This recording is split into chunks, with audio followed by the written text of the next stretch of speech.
How to delete all TikTok videos at once.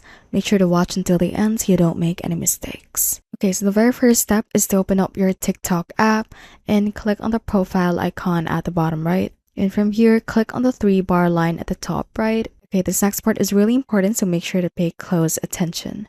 From here, we are going to tap on Activity Center and we go to Manage Post Visibility. Now, if you missed this next part, you'll have to start over. At the right part, you can see little circles. You can tap on them to select specific videos, and you can then tap or select all videos that you want to delete.